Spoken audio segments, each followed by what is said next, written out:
Dear student, this is the third lecture of nationalism in India.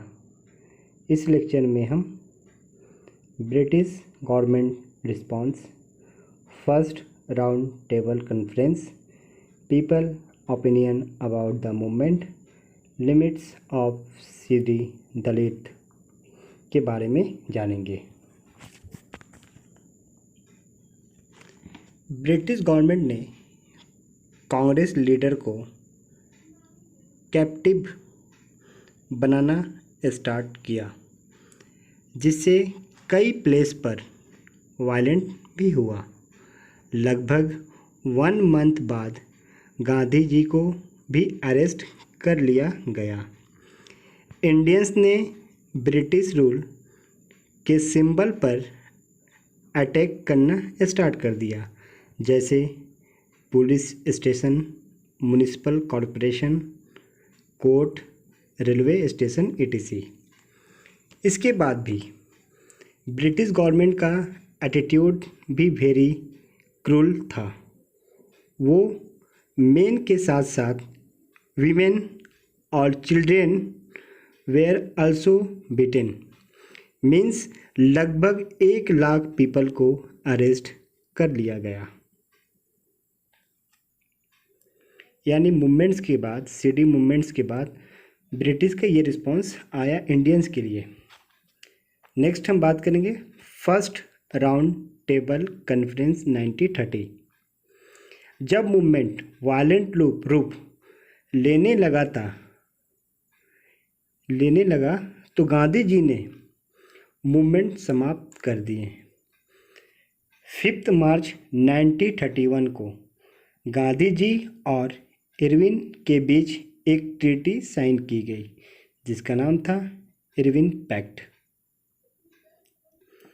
इस pact के according London में होने वाले फर्स्ट राउंड टेबल कॉन्फ्रेंस में पार्टिसिपेट होने के लिए गांधी जी को इनवाइट किया गया और गांधी जी ने इनविटेशन को एक्सेप्ट भी किए और इसके बदले में गवर्नमेंट पॉलिटिकल प्रिजनर को रिलीज़ करने को मान गई। दिसंबर 1931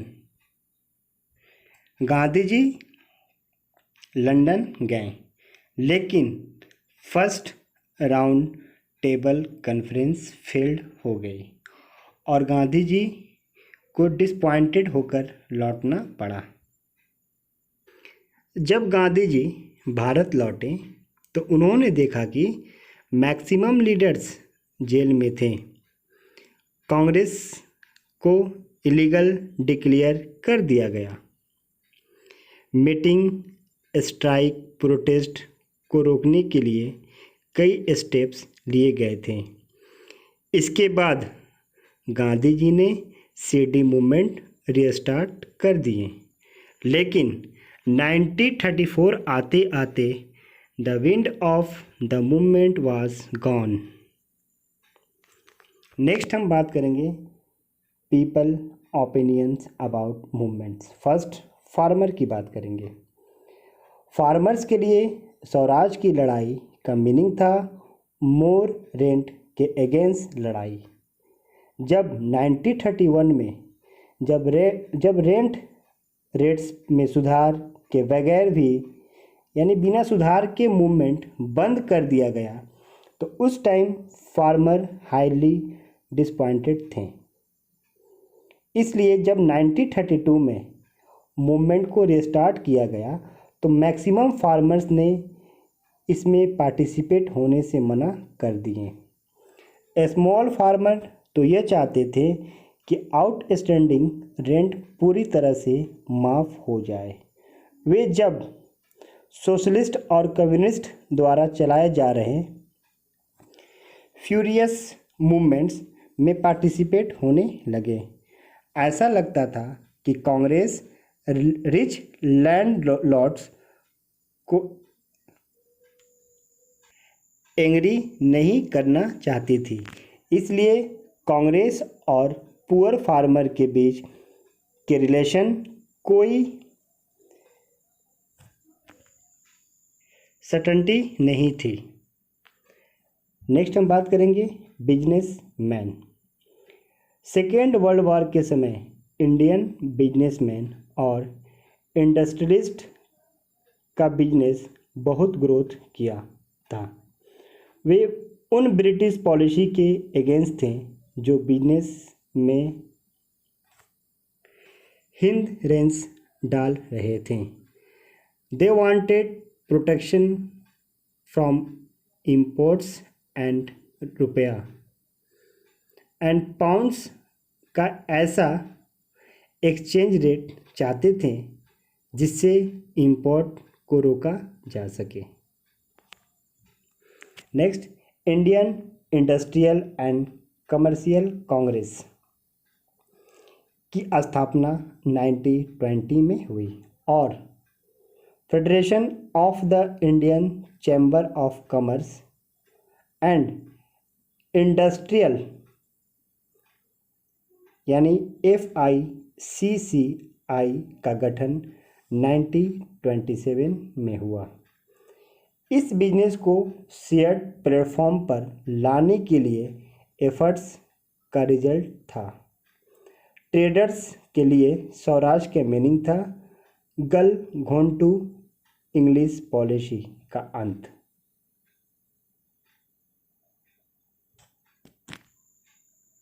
नेक्स्ट, इंडस्ट्रियल वर्कर।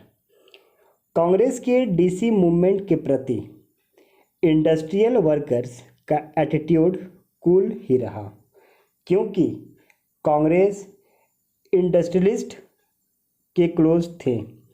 इसलिए वर्कर्स ने इस मूवमेंट से दूरी बनाए रखे, लेकिन कुछ वर्कर्स मूवमेंट में शामिल थे। Next, women participation.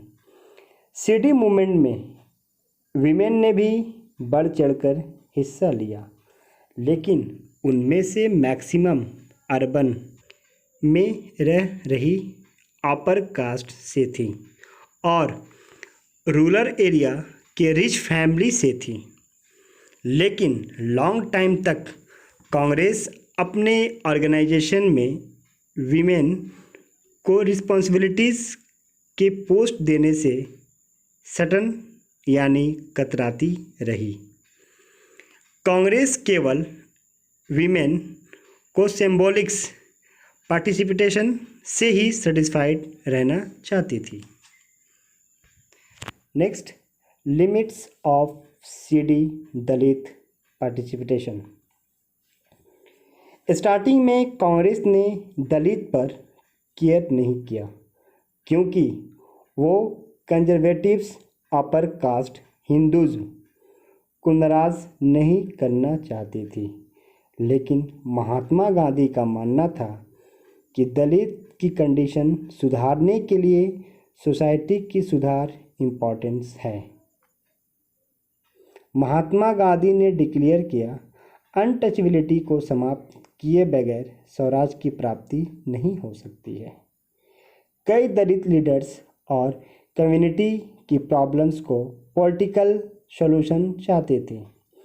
उन्होंने एजुकेशन इंस्टीट्यूशंस में दलित के लिए रिजर्वेशन और दलित के लिए सेपरेट इलेक्टोरल प्रोसेस की डिमांड रखी। सीडी मूवमेंट्स में दलित की पार्टिसिपेशन वाज लिमिटेड।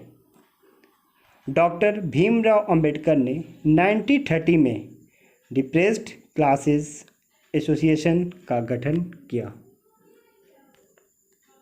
इस एसोसिएशन का मेन एम था reserve seats in educational institution और second separate electorate that would choose Dalit members of legislative councils। Second round table conference के समय दलित के लिए सेपरेट इलेक्शंस के मुद्दे पर उनका मीन्स डॉक्टर भीमराव अंबेडकर और गांधी जी से कन्फ्लिक्ट भी हुआ था।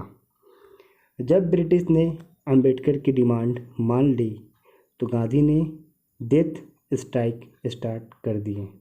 लास्टली अंबेडकर को गांधी जी की बात माननी पड़ी।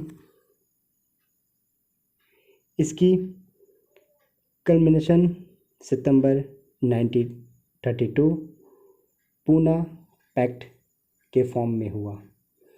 इसे दलित क्लास के लिए स्टेट और सेंट्रल लेजिस्लेटिव्स में रिजर्व सीट पर मुहर लगा दी गई, लेकिन वोटिंग कॉमन पीपल द्वारा किया जाता था। इस लेक्चर के लिए बस इतना ही। नेक्स्ट लेक्चर में हम मुस्लिम पार्टिसिपेशन के बारे में जानेंगे।